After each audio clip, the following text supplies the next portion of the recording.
Hey guys, welcome back to YD Apps. Today I want to talk about why I left the LDS church. Before I begin, I just want to specify that this is not an attack on anyone who is a member of the church or even on the church itself. I still highly value and respect a lot of the things that I learned growing up in the church, and I love my family and friends that are still members of the church. I should also clarify, anytime in this video that I say the church, I'm speaking specifically about the Church of Jesus Christ of Latter-day Saints, more commonly referred to as the LDS or Mormon Church. Alright, let's go ahead and get this video started. I hate when YouTube videos have super long-ass intros. Now, in Mormonism, something you must understand is that everything that is unique to Mormonism must come through Joseph Smith. And an argument from first principles would say, if Joseph Smith is wrong or incorrect, then that means Mormonism is wrong or incorrect. In fact, this very viewpoint, the all-or-nothing mentality, was literally taught by Gordon B. Hinckley, who at the time was the leading prophet and head of the Mormon Church in 2002. Our whole strength rests on the validity of that vision. It either occurred or it did not occur. If it did not, then this work is a fraud. If it did, then it is the most important and wonderful work under the heavens. So let's just go ahead and get into it. The first thing I want to talk about is the 1826 glass looker trial. Now, glass looking was a term used in the 19th century by people who claimed they could find lost items or treasure using special stones, often called money diggers or glass lookers, and that's what I mean by the glass looker trial. Joseph Smith was taken to court for this glass looking, which at the time was seen as a con man activity and a disreputable behavior. He was taken to court because he couldn't find the silver mine that he had promised he could find. He is brought before the court on the charges of being a disorderly person and an imposter and is found guilty. Then in 1833, family friend Peter Ingersoll signed an affidavit saying that in August 1827 he was hired by Joseph Smith, and that Smith eventually confessed that he could not see in a stone now nor ever could, and that his former pretensions in that respect were all false. Now, knowing what we know about the glass looking and the rock in the hat narrative, we have to understand that that is the exact same method he used to translate the Book of Mormon. And don't let any of the apologists try and tell you that that's not how it happened, because this is literally what the church says in its official essay. We also have the accounts and the testimonies of several different scribes of Joseph saying mostly the same thing. And that's a very big important part too, is apologists will try and play in the super nitty-gritty weeds of the different testimonies and how, since they don't add up, we can't be sure what's really right and what's really wrong. But if you take, again, as I said, you have to look at Joseph Smith in order to understand all of Mormonism. So I hope you're beginning to see now how this kind of all ties back to Joseph Smith. If Joseph Smith lied and confessed to lying about seeing stuff in his rocks in the hat, how can I then trust him to translate the Book of Mormon, the keystone of the Mormon religion, in which everything else falls or doesn't stand? Now, I don't want this video to be me bashing Mormonism and its beliefs and whatnot, and so if you want more information, there's information out there on the internet going more in depth, even into the issues with the translations and the King James Version, and I'll just link in the description down below some videos that you guys can go and watch for it.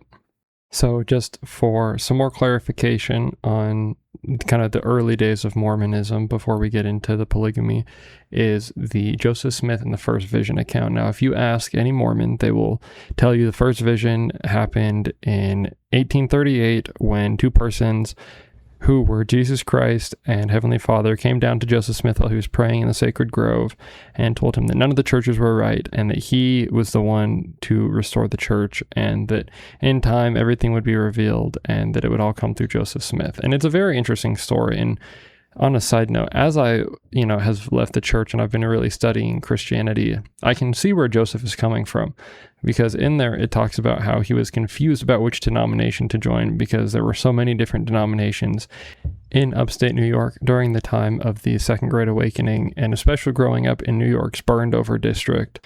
an area that was the home of many competing different Protestant denominations and constant Bible bashing and just some of the stuff in early American history that we learn about. So that's the cultural milieu that he's in. And so having left the church, I sympathize with that, because there was a lot that just kind of opened up to me the moment I left the church. And I was like, oh my goodness, there's so much to really learn. But anyway, so first vision. If you only know about the one account, it sounds like a very interesting thing. But once you realize that there are 4 official first vision accounts told or written directly by Joseph Smith, it creates a problem, because here's an infographic of all the different variations of it. 1832, only one Lord appears. 1835, sins are forgiven, fire and angels. 1835, hosts of angels and no Lord. 1838, 2 persons, and written several years after the church's founding, is the broad overview of this infographic on the screen.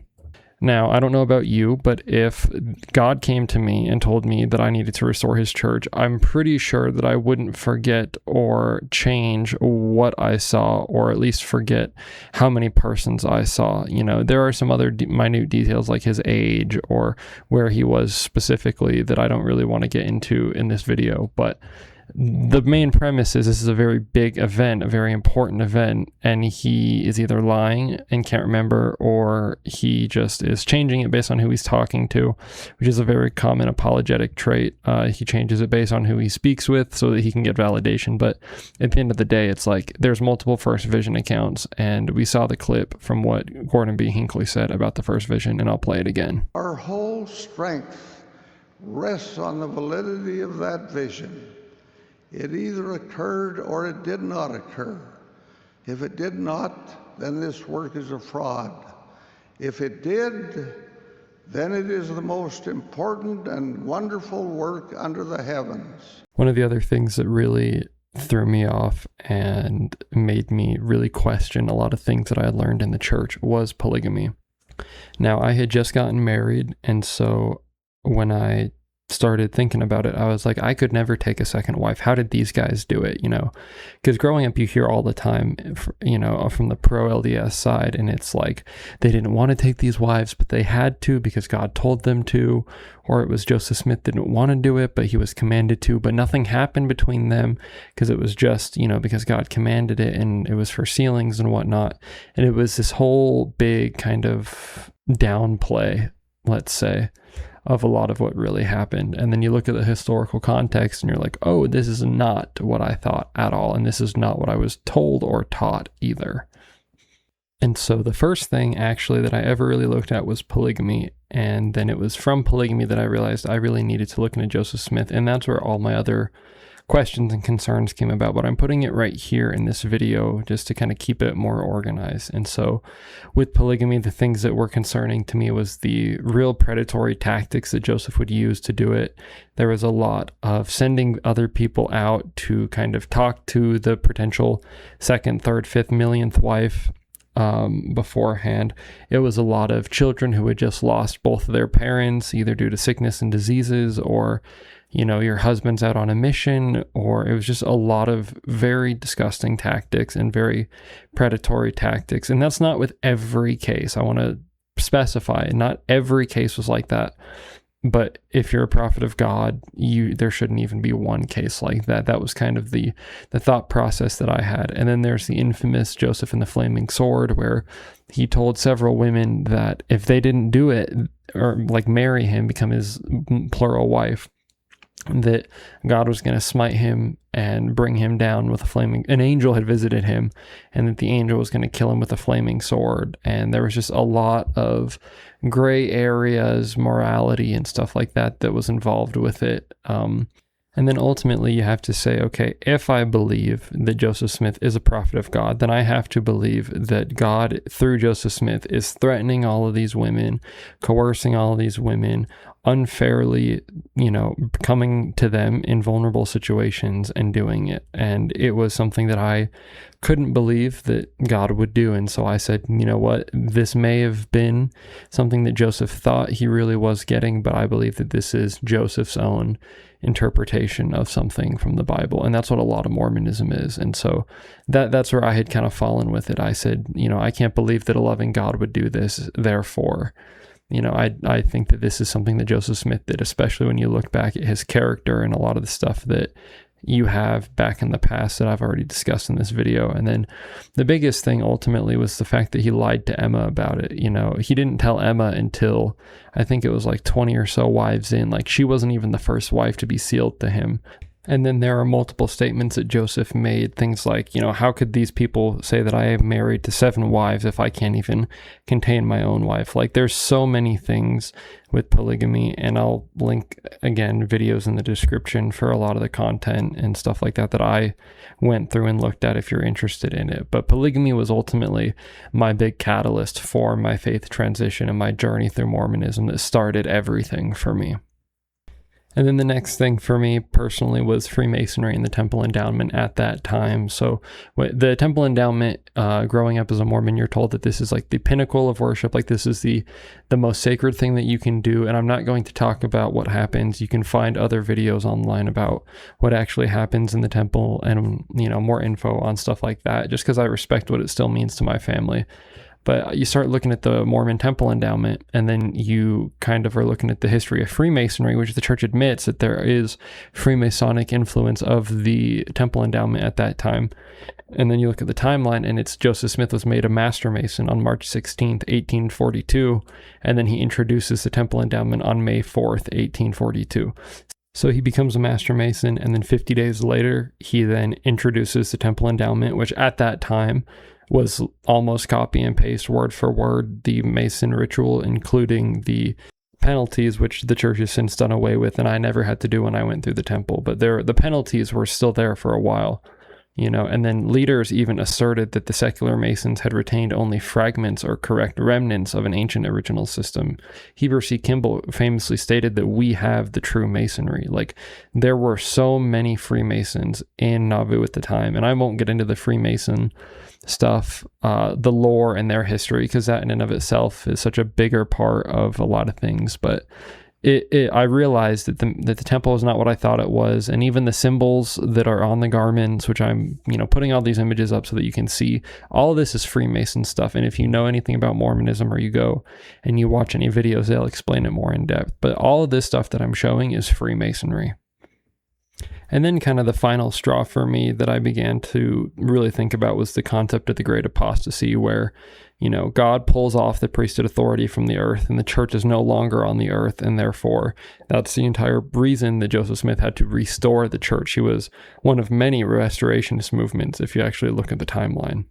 Because we read in Matthew, the gates of hell will not prevail against my church. Like, I am with you until the end of the age. Like, I will send my spirit to be with you. Like, all of these verses in the Bible that talk about, once Christ establishes his church and he establishes the new covenant, it cannot be taken and will not be taken from the earth. And so it was a very confusing time. And then as I began to look more and more into like the apostolic faith and the writings of the church fathers, I realized that one, there was 1800 years of history, which I had never known about at all. And we have writings from almost every century and every age after Jesus Christ up until now. So I was like, you can't say that Mormons are doing it better than, Catholic Orthodox, because they've had it forever, right? Like, Mormons put so much focus on their priesthood lineage and their line of succession through the priesthood, but it's like the popes and the bishops of the Orthodox Church can trace their lineage back to the living apostles. And then the Great Apostasy just becomes this unfalsifiable figure that no one can prove, and no Mormon I've ever asked can prove it or show it to me. And it's like, okay, what century did this happen? If you say, well, it's after the apostles, it's like, okay, so then John dies and that's it? Like, why would God do that? You know what I mean? And then you start to look at that history, and it's like, oh no, they were, getting into debates, heated debates over the somewhat smallest of things and wordage of certain things, between the Greek and Latin translations. So it's like the idea that they would just, completely remove this like super secret temple thing that, God had, that Jesus has established, it just makes no sense. And then, the church has kind of stepped away from this great apostasy narrative. And it's like, well, they have remnants of the truth, but we have the full truth. And it's like, okay, but you can't even, define what true is anymore, right? Like, and this was a more modern example, is that, the church And the Mormon church has been walking back a lot of its policies and a lot of its doctrine. Russell M. Nelson famously said, we cannot, use the nickname Mormon for the Church of Jesus Christ of Latter-day Saints. It is a major victory for Satan. But President Hinckley and Thomas S. Monson, the leaders before him, spent millions of dollars on the I'm a Mormon campaign, and so it's like, well, which one is it, and so that's one small example of many, many things that they have walked back. Brigham Young taught the Adam God theory and the Adam God doctrine at that time in the temple through the, a surety of the Holy Spirit that he talks about in the Journal of Discourses. And so then the church is like, after he dies, he's like, oh no, that's actually not what we believe. And it's like, okay, well, what do you believe? Because if we have the Journal of Discourses, then it's okay, we should be using this because these are the writings of, the earliest prophets and apostles in the early church, right? It gives us the best example and idea as to what Joseph Smith may have been talking about. And it's like, well, we don't, use those because, translation errors and, manuscripts can be incorrect. And it's like, okay, well, now we're just picking and choosing what we teach and what we don't teach. And ultimately, that became a huge problem for me. And that is a lot of the reasons that I left. And, I just want to leave it at that. I still love my family that is Mormon. I still love the church. There's a lot of good values. And I want to take a minute to talk about some of the good things that I learned, because I don't want this to be just a wholly negative thing. So some of the things that I'm really grateful for growing up Mormon was the fact that I never wanted to drink or smoke or do anything like that in high school. I had a lot of really good friends that were also Mormon, and we grew up in a Mormon area of my hometown. And so it was very easy to have a very strong group of friends that, transcended our grade levels, because we were all kind of a little scattered, but we would see each other all the time at school, and then we would see each other on the weekends hanging out, going to people's houses, and then we would go to church. And so it really made it easy to have a really good friend group that I've kept even to this day, an established group throughout high school, throughout our lives. Growing up as well, my dad held a position calling in our local church, in our local ward, that, we were helping people move in on Saturdays. We would help widows and, these different families move into the ward, or we would help and we would go and serve some of these elderly ladies that, didn't have the opportunity to do certain things. We would go and help them out. And I really learned how to love serving people. And that was something that I'm really grateful that I had in my life, and that I had a strong father figure and strong male figures in my life to show me, this is what it means to be a man. It's not, these certain things. And maybe I'll make a video about that, more in depth about, how Mormonism changed me or something like, I don't know. Let me know if you want a video on that in the comments. But that's really a lot of the good things, it was very strong, ties and family ties in the church. And the emphasis on family is something that has never left me. Even now, it binds families together in a way that, I don't see from a lot of other denominations. And maybe that's just, illiteracy on me and lack of exposure. But I really learned how to love people growing up in the church, and always helping people, and always being over at someone's house, fixing something or replacing something or doing something or moving or being at the church to help set up. Like, I really learned to love service. And I'm going to keep some of these mess ups in there or whatever, but I loved and still love serving and helping others. And it's something I try to do and that I want to instill in my own children. And so those are some of the good things and benefits about growing up Mormon. And if you guys want, I can do a whole video about it, because I don't want this to just be a purely negative bashing. These are just my personal reasons as to why I stepped away. So with that, thank you guys for watching. If you guys like this, like and subscribe, follow me for more content. Sorry, I haven't really had a video to put out. I've had some stuff going on in my life, and I really wanted to put some better work into this video and really flesh out a lot of my thoughts and to keep it, on pace and on track. So thank you guys so much. I appreciate it. America first. Love you guys. God bless. I'm praying for all of you, and have a good one.